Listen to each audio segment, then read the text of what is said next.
Bon, bien le bonjour à tout le monde. Aujourd'hui, on va voir un sujet particulièrement, on va dire, important, enfin très important et compliqué. Donc ça concerne les pointeurs. Les pointeurs en C ou en C++, c'est la même chose. Voilà. En espérant que cette vidéo sera convaincante pour vous et vous permettra de comprendre les pointeurs. Pour ce faire, vous aurez besoin du logiciel Visual Studio. Il est gratuit en version Ultimate Express, enfin je sais plus comment il s'appelle, mais il est entièrement gratuit. Vous faites nouveau projet, vous faites application console, vous nommez votre application. Dans mon cas, je vais la nommer pointeur test. Voilà. Et vous faites OK. Après, vous faites suivant, vous faites projet vide, application console, et vous faites terminer. Vous patientez un peu, tant que ça charge. Voilà. Après, à votre droite, vous faites fichier source, clic droit, nouvel élément, fichier CPP. Vous pouvez nommer votre fichier CPP. Bon, nous, on va le nommer, je vais le nommer main principal. Vous faites ajouter. Voilà. Bon, je pars du principe que vous avez quand même des connaissances en C, en C ou en C++, hein. Donc, je préciserai quand même ce que j'ai inclus, ce que je mets dans le code. Mais cette vidéo sera basée surtout sur les pointeurs. Voilà. Hop, hitman, fonction principale. Pas oublier les accolades. Je vais tout d'abord commencer à déclarer une variable nommée A. Cette variable, je vais l'initialiser à 0, par exemple. Non, je vais mettre 7. Point virgule. Je vais commencer par afficher le contenu de A. Handle pour dire passe à la ligne.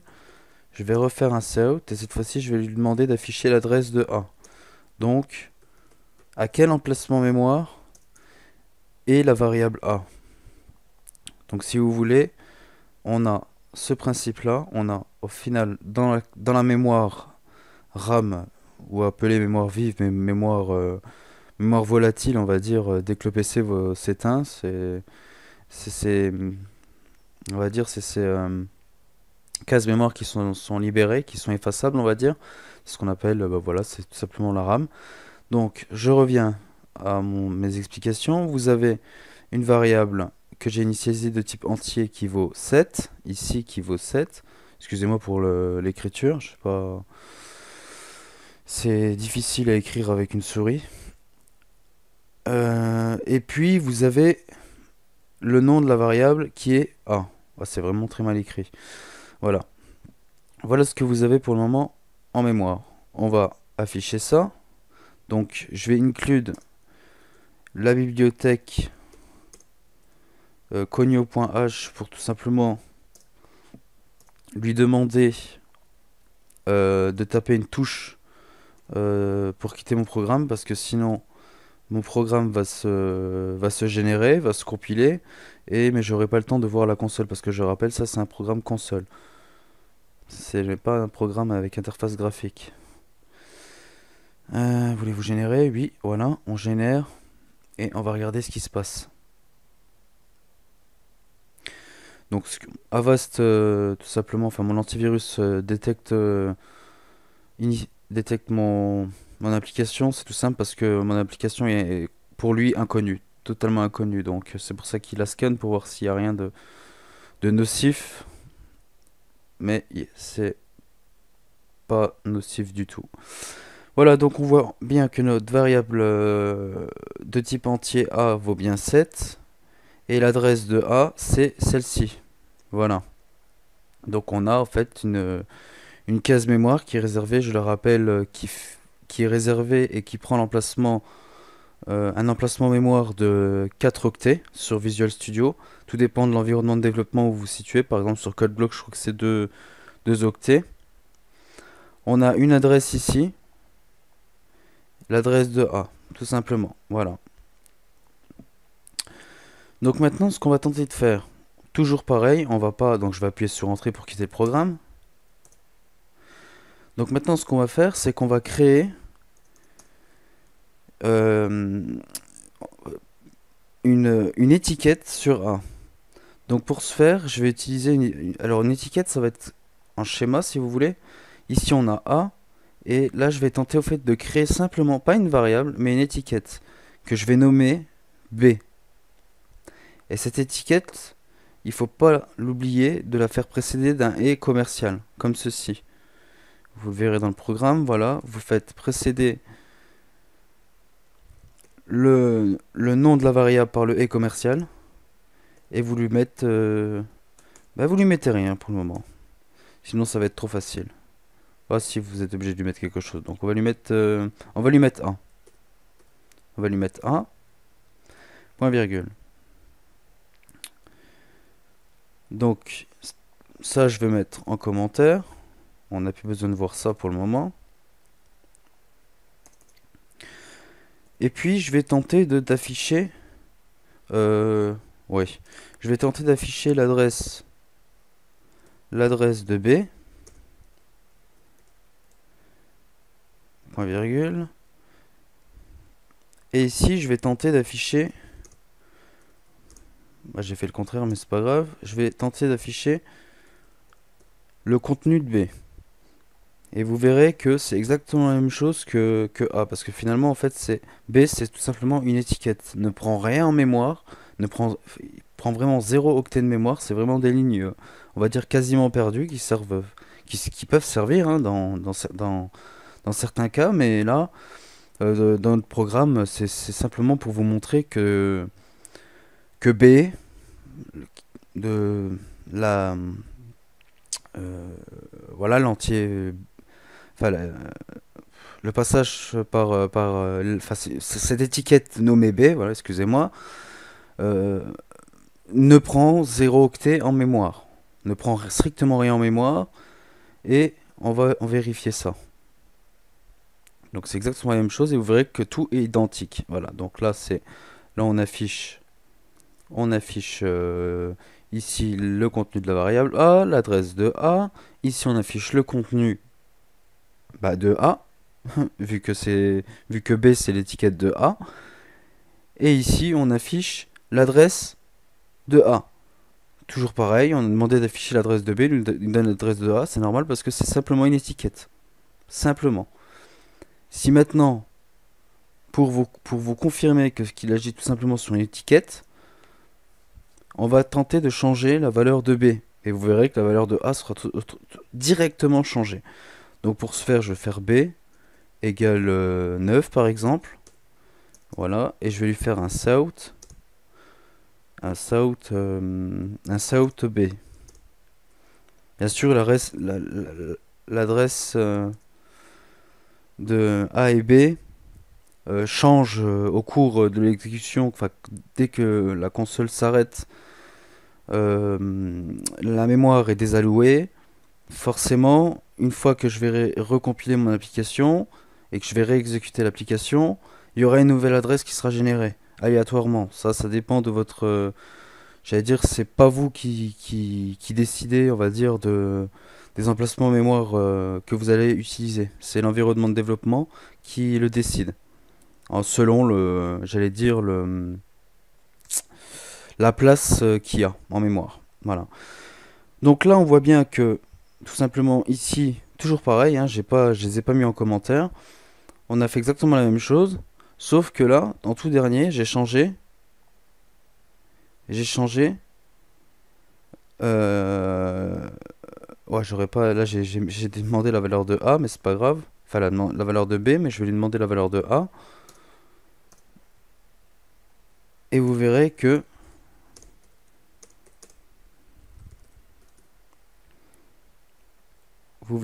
A a pris la valeur 9. C'est simple, voilà. Ici, vous voyez bien que la valeur est de 9, tout simplement parce que ça agit comme une étiquette. Bon, passons à un peu plus compliqué maintenant. On va supprimer tout ça. Voilà, je vais laisser le getch. Je vais supprimer les espaces inutiles. Voilà. Donc, pour rappel, ici, c'est tout simplement, je peux le mettre, je vais pas l'écrire, mais ça, c'est tout simplement la bibliothèque standard de C++. Ici, ça, c'est pour vous éviter d'à chaque fois de faire par exemple un south de point std ou enfin je sais plus comment on fait ça, j'ai jamais utilisé, mais ça vous évite cette syntaxe là qui est un peu plus compliquée. Voilà, ici c'est le programme principal, très enfin voilà, c'est très simple. Vous pouvez lui mettre void veut tout simplement dire que cette fonction principale n'attend strictement rien. Voilà, dans notre cas elle attendra rien. Enfin, dans la plupart des cas, elle attendra jamais rien. C'est tout, parce qu'on travaille jamais, quasiment jamais. Enfin, sur ce genre de programme, on travaille jamais en passant des paramètres à la fonction principale. Voilà. Bon, pour en revenir, donc, pour le moment, on avait ce schéma-là. Mince, j'ai barré, mais c'est pas grave. On avait ce schéma-là, où on avait B qui était simplement l'étiquette de A. Voilà, tout simplement. Ça veut dire qu'au cours de l'exécution du programme, par exemple à la 500 lignes de programme, j'aurais dit B égale 6, bah, j'aurais directement changé A. Maintenant, on va créer ce qu'on appelle un pointeur. Donc, toujours pareil, je vais initialiser une variable A. Et je vais lui mettre, pour changer, on va lui mettre 4. Voilà. Je vais déclarer un pointeur de type entier. Pourquoi de type entier? C'est tout simplement parce que il faut que l'adresse que l'adresse du contenu de A ait, si vous voulez, le même type. Le même type que le contenu. Le contenu, c'est 4, c'est un entier. J'aurais pu mettre un type float ou un type double ou un type string ou n'importe lequel type. Mais il faut toujours que ça corresponde, si vous voulez, au type de variable euh, au type de variable comment dire, que ça respecte bien le type de variable qu'on va pointer, on va dire. Voilà. Donc là, je vais créer un pointeur B et je vais pour le moment rien lui mettre dedans. Rien de plus simple, on va rien lui mettre dedans. Donc là, ce qui se passe, c'est qu'on n'a plus du tout ce schéma-là. Ce schéma-là ne vaut plus rien du tout. Là, je peux bien le barrer. Il vaut vraiment plus rien du tout. C'est vraiment autre chose. On aura notre variable A, ici, excusez-moi encore une fois parce que j'écris très très mal, qui vaut, dans mon cas, qui vaut pas 7 mais 4. Là, c'est pas évident avec le logiciel Paint, mais j'ai pas trouvé une autre solution. Il m'aurait fallu une tablette tactile pour faire ce genre de choses. Avec un stylet, ça aurait été 10 fois meilleur. Voilà, on a une variable A qui vaut 4, ici qu'on a initialisé. Donc on a un emplacement mémoire réservé pour cette variable.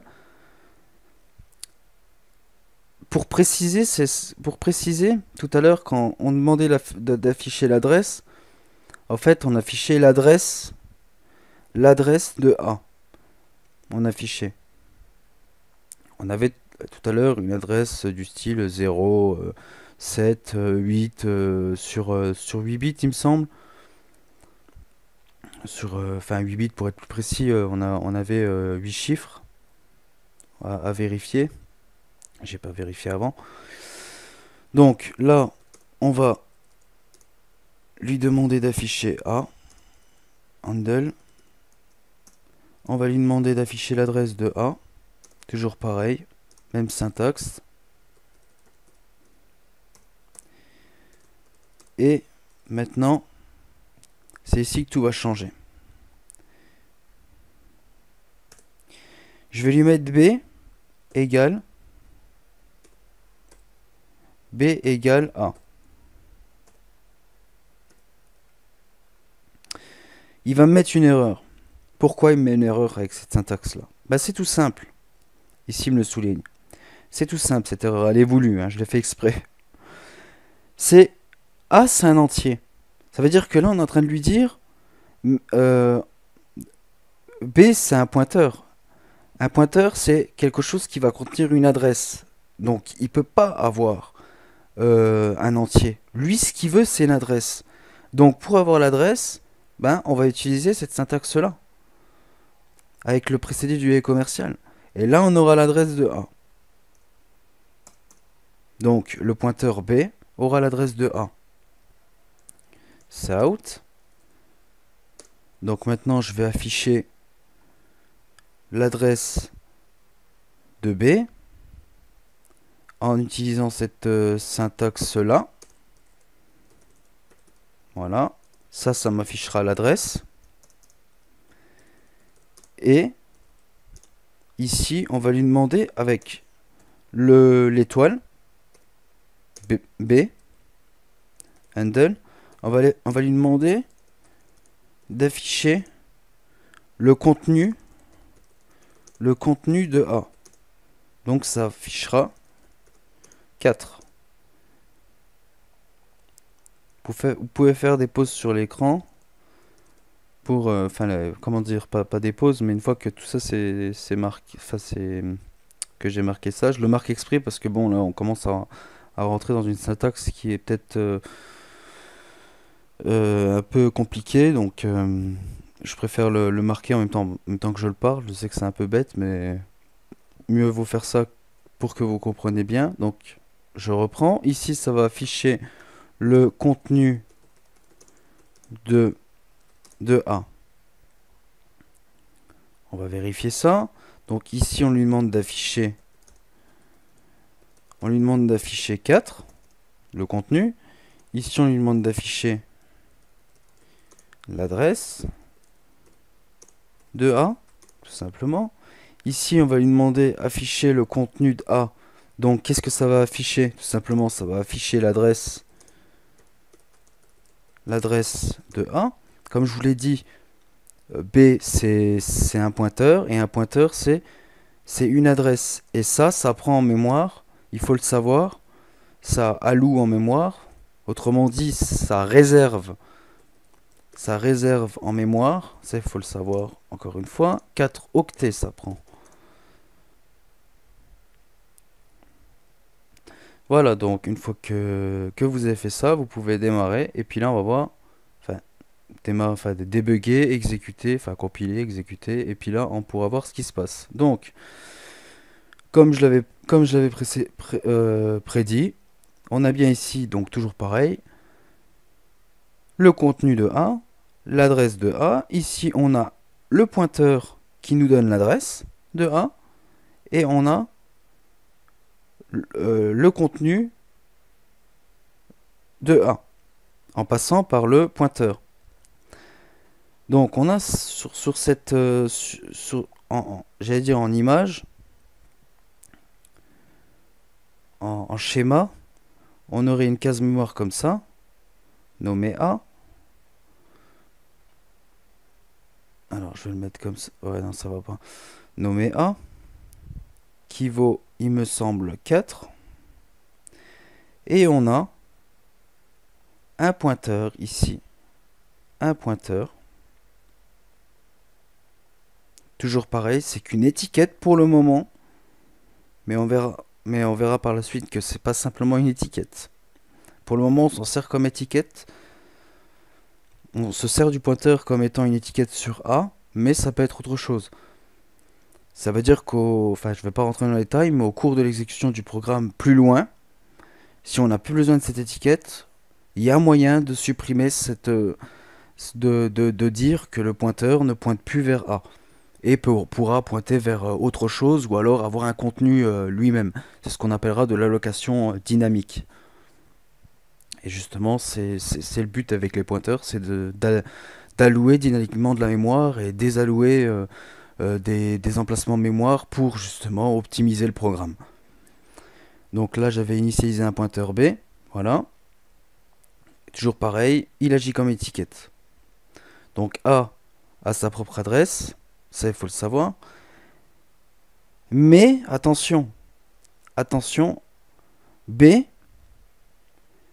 à l'adresse B à l'adresse de A, d'accord, contient l'adresse de A, contient son contenu, parce que si vous voulez, on a en schéma simple, on aurait B ici, le pointeur, hein, B qui a l'adresse de A, donc 0, X, 9, 7, etc. Et à cette adresse se situe le nombre, l'entier de type int 4. Voilà ce qu'on a en mémoire. Ceci, comment dire? Si maintenant, ici, j'aimerais bien mettre situé sur ce schéma-là, A.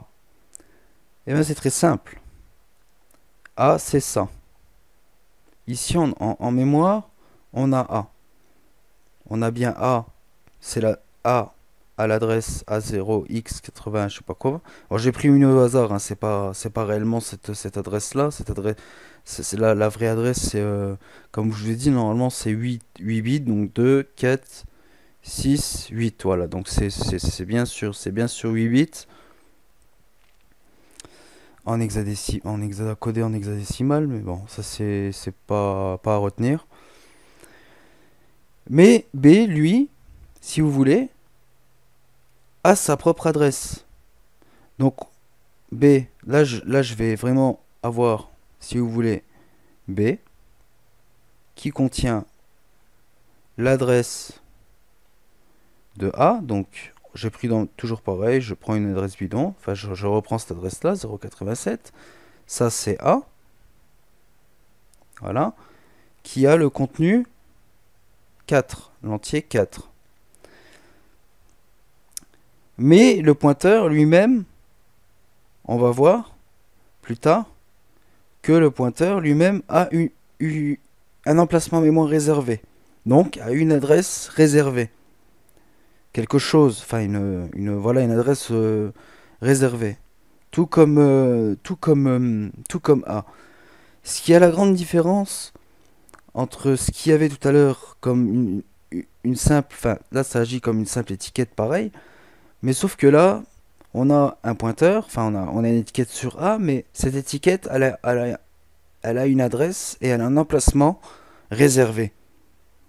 Pas comme tout à l'heure où on avait simplement une étiquette avec le E commercial B, où ça agissait tout simplement comme une étiquette. Là on a vraiment un emplacement mémoire, une étiquette de mémoire à une adresse bien précise qui ne dépend pas de A. Et on va le voir. Ça, on va le voir. Donc, imaginons que maintenant je veuille afficher l'adresse de B, comme je l'ai dit ici. Là. Comme je l'ai dit ici. Et vous verrez que cette adresse, eh ben, c'est pas la même adresse que A. Donc là, je fais un cout et commercial précédé, enfin, oui, et commercial B, le nom du pointeur handle, pour afficher l'adresse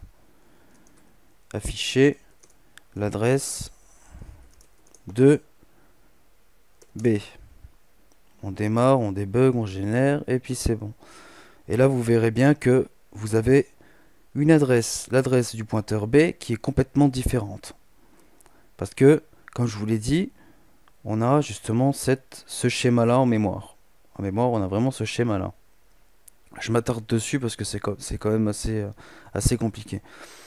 Pour bien comprendre l'allocation mémoire qui se fait, pour bien comprendre les pointeurs, je vous propose d'aller dans Débugger, pas à pas détaillé.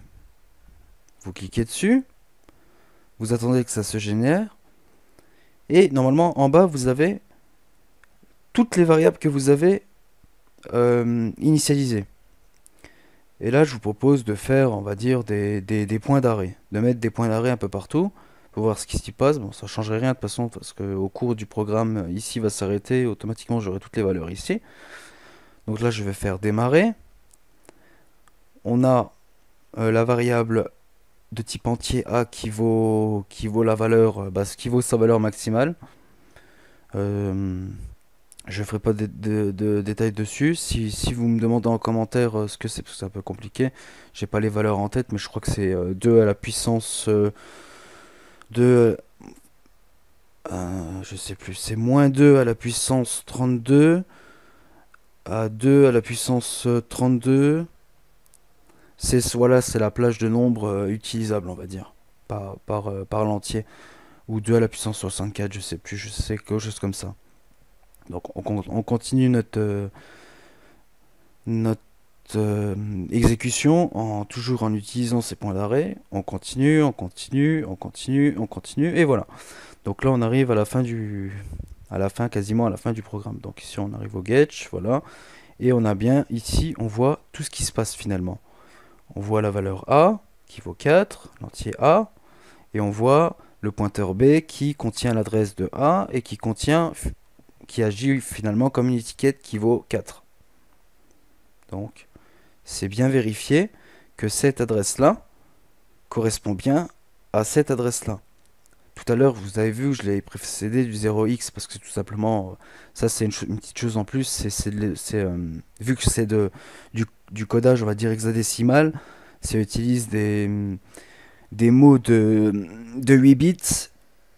Ça, je vous conseille d'aller on va dire, sur Internet pour comprendre un peu le fonctionnement on va dire, l'architecture comment dire, de l'ordinateur.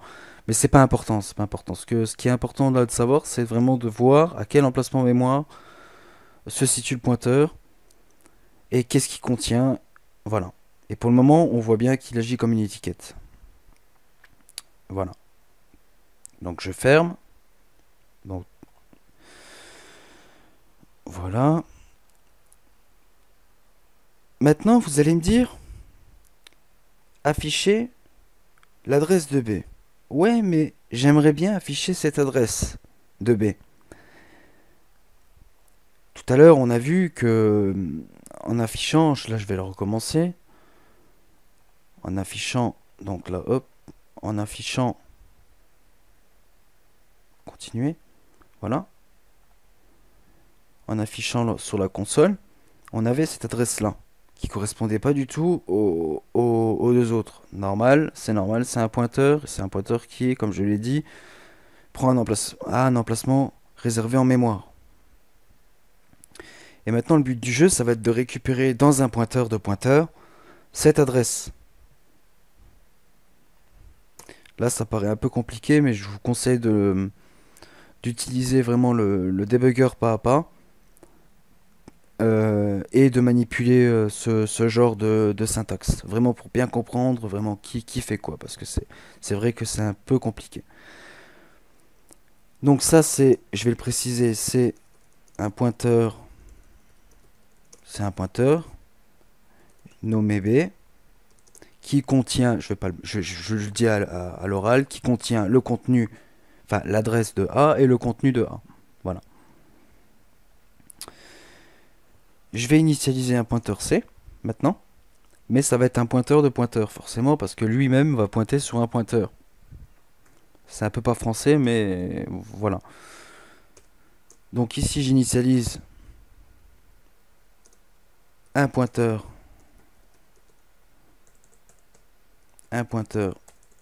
J'aurais dû mettre ça. Hop. Un pointeur de pointeur sur C. Sur C. Et on verra que quand je vais créer ce pointeur de pointeur, enfin quand je vais utiliser ce pointeur de pointeur sur B, C va contenir l'adresse de B, pure, l'adresse du pointeur, qu'on n'avait pas eu l'occasion de le voir dans le debugger pas à pas, et qu'on a eu l'occasion de le voir dans la console, va contenir également l'adresse de A, l'adresse de A et le contenu de A. Enfin, le contenu, non, j'en suis pas sûr de ça. Non, je crois pas. Mais il va contenir l'adresse de B et l'adresse de A. Bon, d'abord, ce qu'on souhaite avoir, c'est déjà, dans un premier temps, avoir l'adresse de B, du pointeur B. Ça peut être utile. L'autre chose, on s'en fout un peu. Donc, pour ça, ce qu'on va faire, on va mettre C est affecté de B. Là, pareil, même erreur. C'est un pointeur, donc il faut lui mettre ça. Voilà. Point virgule. C'est out. Et je vais lui demander maintenant affiche C. Donc il va m'afficher finalement l'adresse du pointeur C. L'adresse du pointeur B. Cela peut être utile quand on veut utiliser une adresse d'un pointeur et qu'on veut remanier, on va dire, enfin réutiliser ou un pointeur ou avoir, je sais pas, bah là pour le moment ça agit, le pointeur C agira comme une étiquette sur B, hein, ça c'est exactement la même chose. Là pour le moment on fait pas d'allocation dynamique. Voilà. Tout à l'heure, je vous montrerai comment faire de l'allocation dynamique, mais pour le moment, c'est vraiment pour vous montrer, on va dire, l'allouement mémoire, ce qui se passe en mémoire. Voilà. Donc ici, ça va afficher l'adresse du pointeur B qu'on a vu tout à l'heure en console. Et non seulement ça va afficher le pointeur C, mais en plus, on va pouvoir le voir dans le debugger pas à pas. Vous allez voir. Donc on va faire débugger. Hop. Donc là, on a bien notre pointeur qui est notre pointeur de pointeur qui est initialisé. On le voit bien, qui s'est rajouté. On continue, on continue, on continue. Donc là, on a B. Bah, je le réexplique. Hein. On a B qui contient l'adresse tout simplement de la variable A. On continue.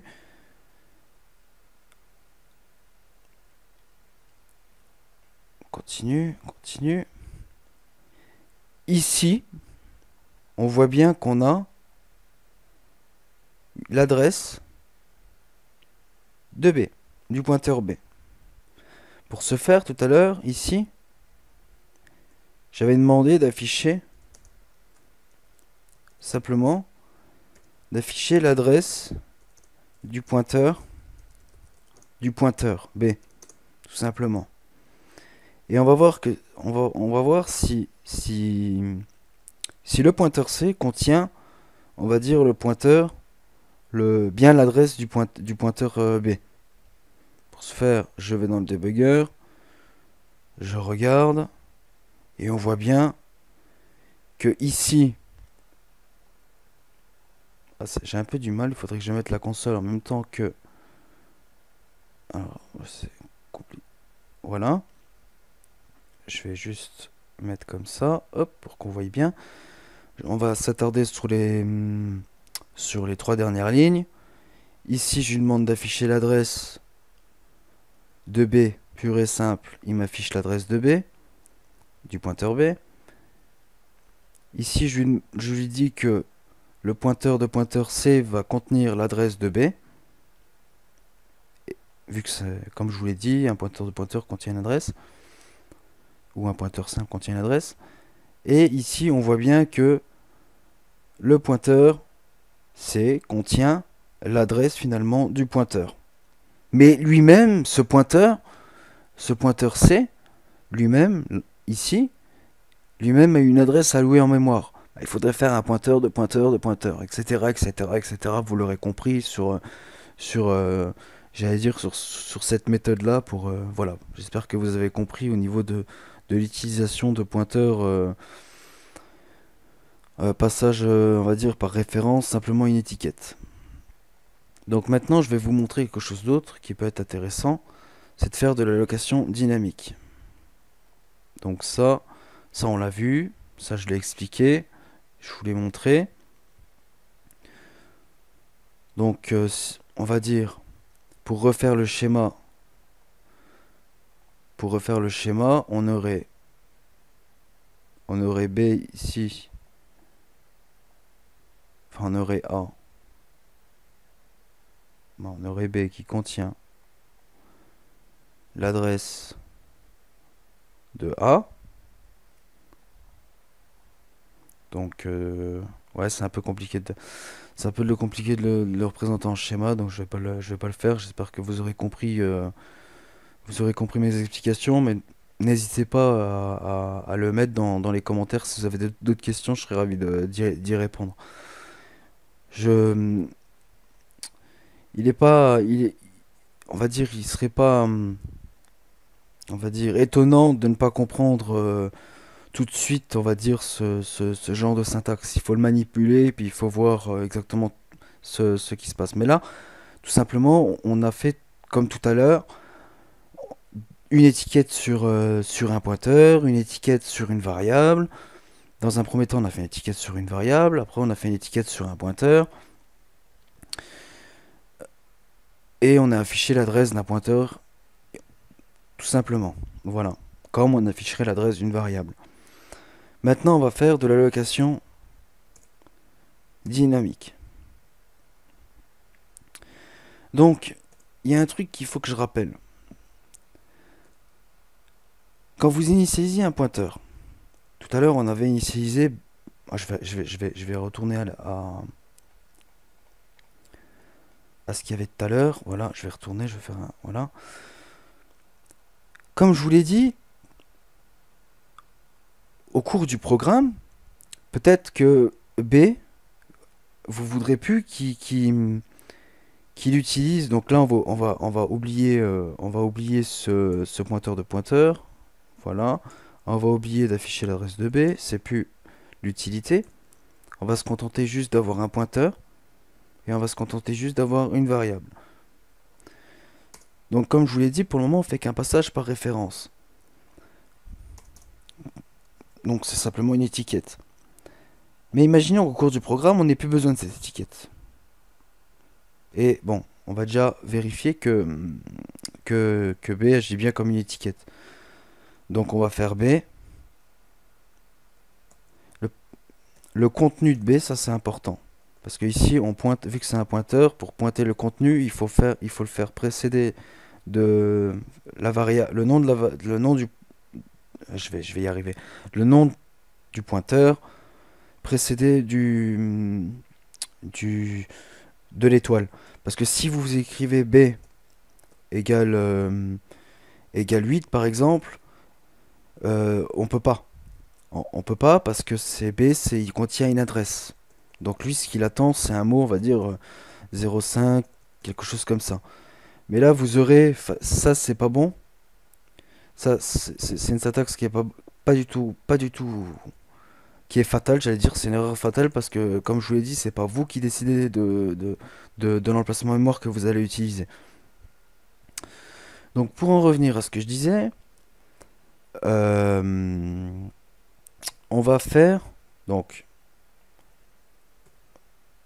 on va changer le contenu de A en passant par le pointeur, qui agit qui agit comme une étiquette. Donc pour ça, on va, par exemple, lui mettre la valeur 5. Voilà. Et ici, vous l'aurez compris, je vais afficher le contenu de A. Et vous verrez que ça affichera la valeur 5. Et puis la valeur 4 que j'avais précédemment initialisée. Vous le verrez. Débugger, générer. Donc on démarre. Donc là on voit ce qui est pas mal. Alors je vais juste l'arrêter. Je vais débugger. Et je vais faire un débugger pas à pas, comme ça vous pourrez bien voir l'utilité du débugger pas à pas, parce qu'avec lui, on peut tout voir. Pour le moment, on a B qui vaut, enfin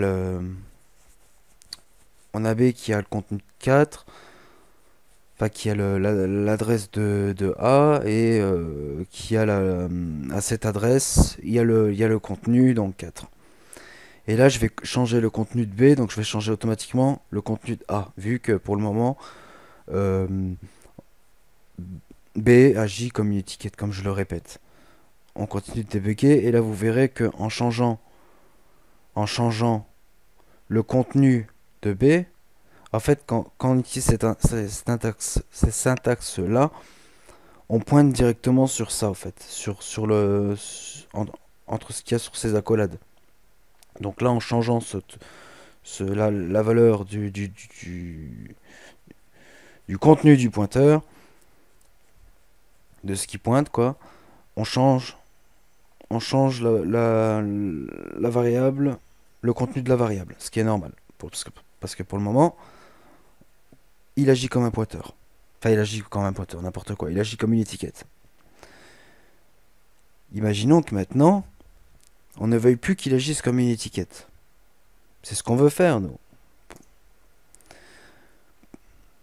Donc, pour ce faire, on va faire B. Attention, nouvelle syntaxe. Nul ptr. Nul ptr pour lui dire ne contient plus d'adresse. On est d'accord?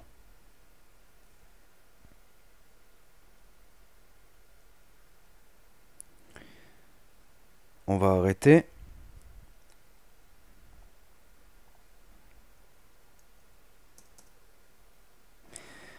Et normalement, si maintenant je fais B égale, enfin le contenu de B.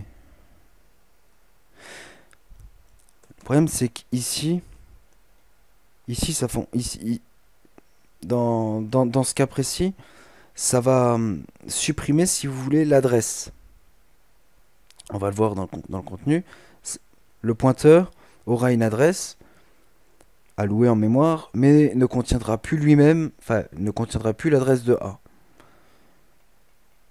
On continue, et puis là vous voyez que le pointeur, en passant par le mot-clé nul ptr, n'a plus d'adresse, de B, et n'a plus de contenu.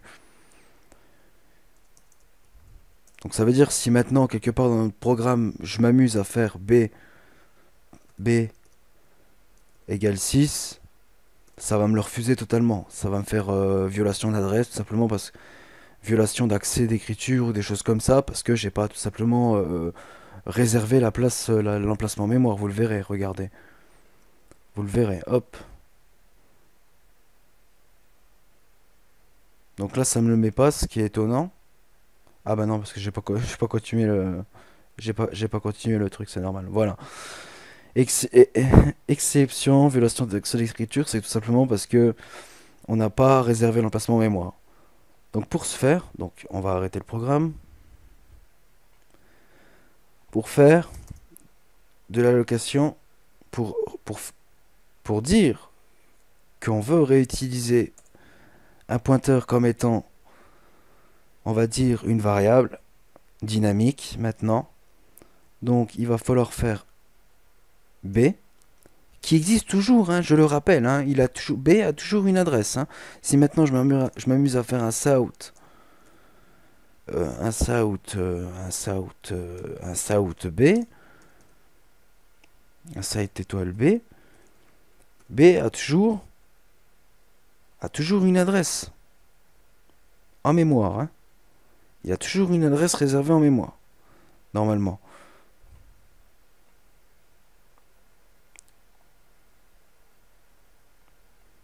Voilà, on peut le constater.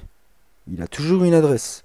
B n'a plus l'adresse de A, et de ce fait n'a plus le contenu de A, mais a toujours une adresse réservée. Elle est là la grande différence. C'est qu'on va pouvoir réutiliser ce pointeur comme étant quelque chose d'autre. Donc pour ce faire, je vais supprimer cette ligne là. Et je vais mettre, en utilisant un mot-clé, news int 6 par exemple, ou 12, tiens. News int 12. Et dans ce cas-là, ce qui va se passer, ça va m'allouer une nouvelle adresse, une nouvelle adresse qui va contenir le contenu de 12 et bah, qui appartiendra à B. Mais qui aura plus du tout, enfin, ce pointeur B là, ne, ne sera plus une étiquette, hein, sera tout simplement une variable comme tout autre. Sauf qu'elle sera, euh, comment dire, qu'on pourra la supprimer, qu'on va pouvoir faire ce qu'on veut après, quoi. Comme vous l'avez pu le voir tout à l'heure, on a pu supprimer, le contenu de, de, du pointeur en utilisant le mot-clé nullptr. Normalement, ce que j'aurais dû faire, la bonne syntaxe aussi, serait de mettre b égale délai, non, délai de b pour lui dire vraiment supprime-moi. Mais bon, ça n'a pas d'importance. Ça n'a pas b. Ça a pas très d'importance, je dirais. D'ailleurs, si je le mets, attendez, hein, je vérifie juste un truc. Je vais pas faire de pause sur la vidéo, mais on va réafficher pour voir s'il y a une influence sur l'adresse de B, s'il y a toujours cet emplacement mémoire qui est réservé. Ça, on supprime.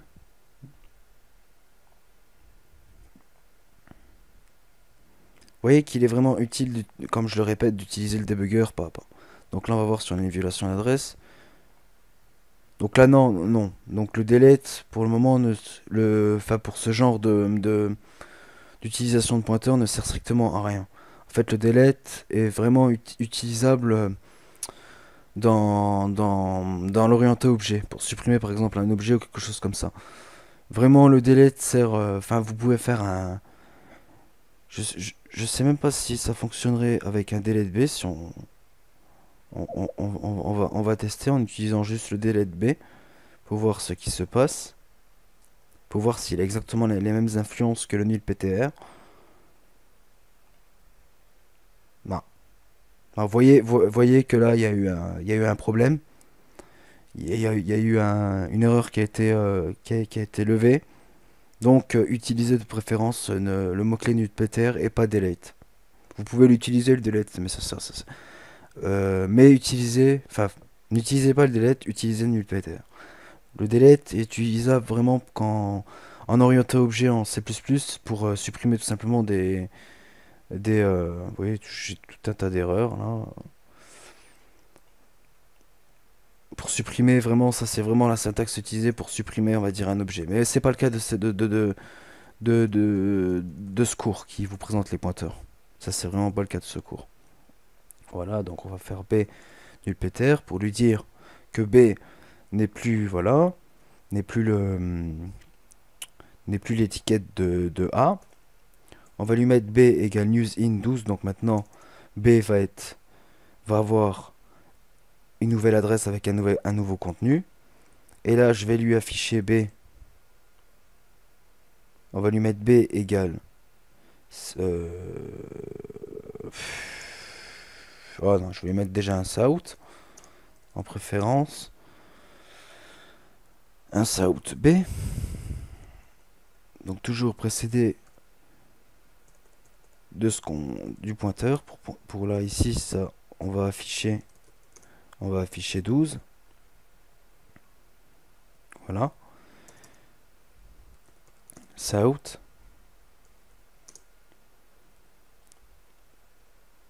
Donc, je vais tout de même vous montrer que maintenant, vous prouvez que B, ce n'est plus une étiquette, mais c'est vraiment une variable dynamique qu'on va pouvoir supprimer au cours du programme. Grâce je répète, hein, grâce au newsInt, vraiment qui sont très importants pour les pointeurs. Ça, c'est pour déclarer une variable. On aurait pu faire un use double, un use string, un use float, ça tout dépend du type de type de variable que vous pouvez utiliser. Et nulptr pour dire que pour supprimer si vous voulez désallouer la mémoire quoi. Et après ça on me répéter mais c'est pas grave. Si vous comprenez, ce sera déjà l'essentiel. Donc je continue. On va affecter la AB et la valeur 6 par exemple. Toujours la même erreur parce que c'est une adresse, enfin B c'est un pointeur. Ici on affecte au pointeur la valeur 6 et voilà. Et on va afficher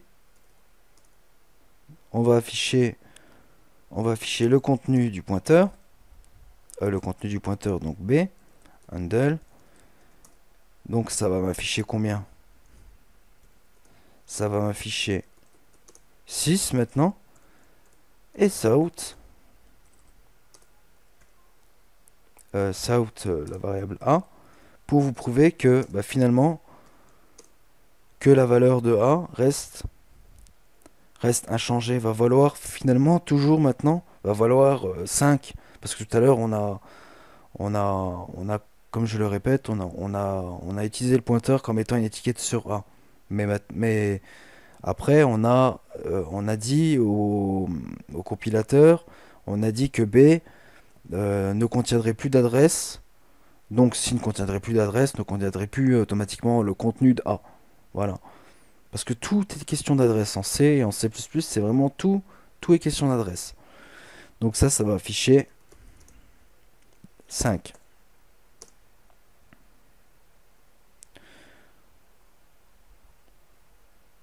Donc, on va plus se contenter d'afficher les adresses. Affiche le contenu de A. Affiche l'adresse de A. Ouais. Bon. Je vais arrêter la compilation. On voit que j'ai une erreur. Donc, on va vérifier juste que la syntaxe est correcte. Donc ça, on s'en fout parce que ça affiche... ça m'affiche l'adresse de A. Donc pour le moment, c'est plus l'utilité. Voilà. C'est plus ça que je vais vous montrer. Ici, on affiche le contenu, ce qui est... Voilà. Donc on aura les valeurs qui seront affichées. Donc on aura 4. On aura 4.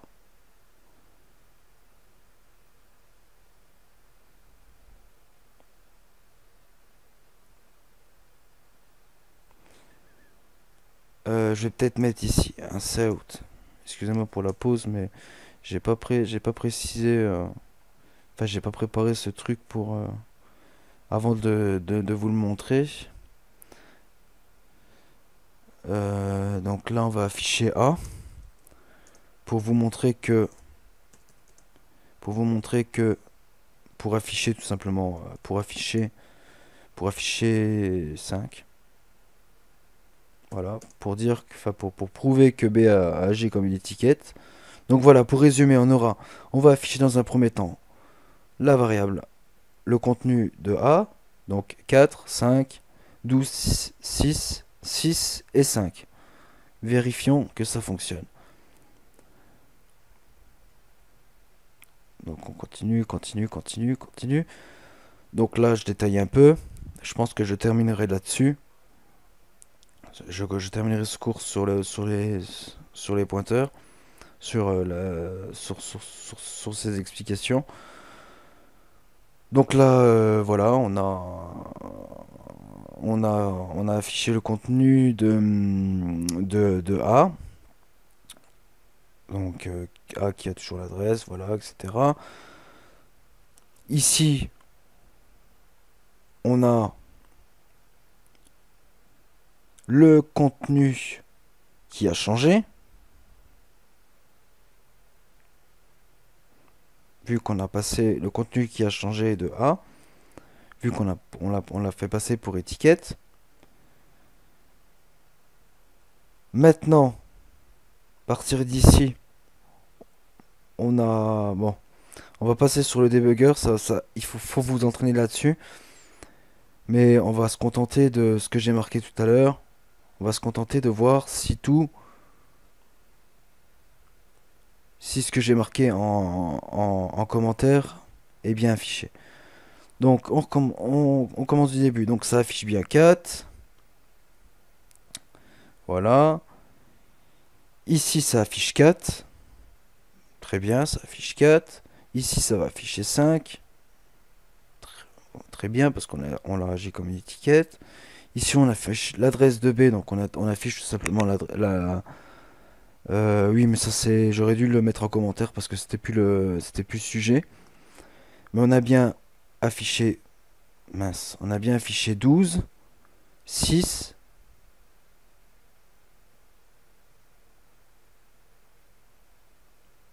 Et là, vous voyez, il y a une petite erreur.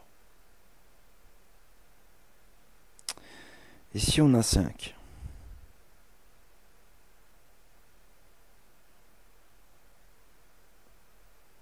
Pourquoi il m'affiche? Pourquoi je lui demande deux fois d'afficher 5? Ah, j'ai cru que c'était une erreur de chez moi. Bah non, en fait. Non, il n'y a aucune erreur dans ma syntaxe. C'est tout simplement que j'ai demandé deux fois d'afficher la valeur 5, mais c'est pas grave. Mais vous l'aurez compris. Bon, à retenir qu'il faut vraiment, au niveau des pointeurs, c'est vraiment pas compliqué. C'est, voilà. Il faut s'entraîner, il faut utiliser le debugger si possible quand vous comprenez pas le debugger pas à pas.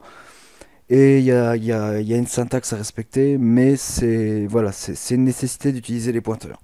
Tout simplement pour désallouer de la mémoire, les pointeurs sont utiles. Les utiliser comme des étiquettes et après, pourquoi pas les utiliser comme des variables ou comme n'importe quelle variable, n'importe quel type de variable. Il faut savoir qu'un pointeur, ça utilise 4 octets en mémoire, donc quasiment rien du tout. Ça évite à chaque fois de réinitialiser des variables à chaque fois, dès qu'on s'en sert plus d'une variable.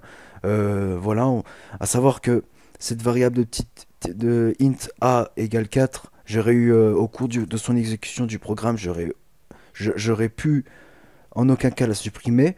Ce que j'aurais pu faire à la limite, c'est mettre a égale 0, mais ça aurait rien changé, ça aurait quand même alloué j'allais dire de la mémoire, les 4 octets comme je vous l'ai dit, excusez-moi. Euh, et voilà. Alors qu'avec un pointeur, voilà, on peut faire de l'allocation dynamique, autrement dit, de d'initialiser des variables dynamiques. Ça veut dire qu'au cours du programme, on peut les supprimer avec le nulptr. Donc là, on a vu l'exemple à travers l'étiquette voilà, l'étiquette de A. On a vu que après B, en changeant la valeur de B ici, on a très bien vu que A restait tout simplement inchangé. Tout simplement parce qu'on a dit à ce moment-ci, avec le nulptr, avec le mot-clé nulptr, on a dit que tout simplement que voilà, que le pointeur maintenant ne contiendrait plus l'adresse de A, et automatiquement, s'il ne contient plus l'adresse de A, ne contiendrait plus le contenu de A. Donc, mais par contre, on a vu que B avait toujours son emplacement réservé en mémoire. Mais à savoir que cet emplacement réservé n'utilise rien en mémoire. N'utilise strictement rien. Pour vous prendre un exemple tout bête de la vie courante, quand vous achetez un disque dur, je sais pas, voilà, vous achetez un disque dur de 1 teraoctet, vous l'achetez, mais vous l'utilisez pas le disque dur. Enfin, si vous mettez rien dedans, vous avez 1 giga de mémoire de disque dur. Enfin, 1 giga, c'est dans les années 80, ça, ou dans les années 70. Aujourd'hui, c'est de l'ordre de 1 à 5 Tera, voire plus. Voilà, vous avez réservé de ce disque dur, vous avez réservé de la place, on va dire, vous avez réservé voilà, quelque chose de la place, mais vous n'avez pas forcément utilisé cette place sur le disque dur. Là, par contre, c'est exactement le même principe. C'est exactement le même principe. Vous avez réservé une place pour le pointeur sans pour autant l'utiliser. Vous ne l'avez pas mis une adresse, vous l'avez remis dedans. Voilà. J'espère que ce cours, enfin cette introduction au pointeur C, C++, parce que c'est bon, ça c'est une syntaxe, la syntaxe que j'ai utilisée dans cette espèce de tutoriel court, et c'est la syntaxe du C++. Bon bah, en C, ça aurait été ici au lieu de cout, on aurait mis un printf voilà, ça aurait rien changé. Je pense que ici on aurait utilisé à la place de include istream, on aurait include stdio.h, il me semble, pour en C. Enfin, j'utilise pas le langage C, mais bon, c'est pas pour autant que ça change quelque chose. C'est valable pour ces deux langages-là et pour d'autres, hein. C'est valable aussi pour d'autres langages, mais c'est un peu moins complexe, on va dire.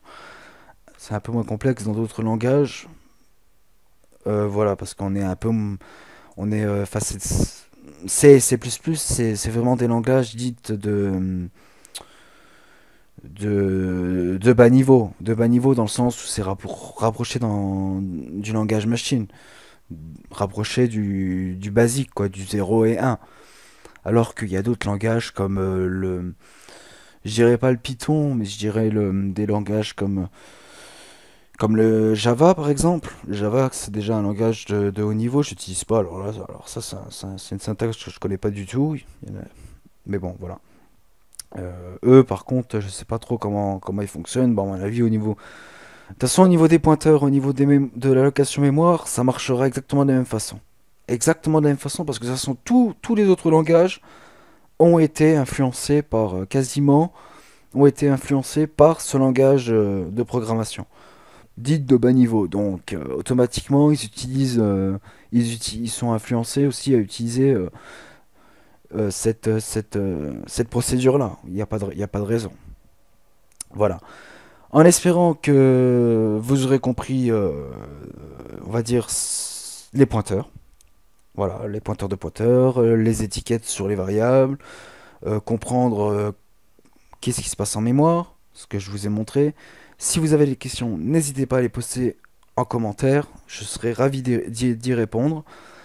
Et puis, pourquoi pas mettre un pouce vert, quoi.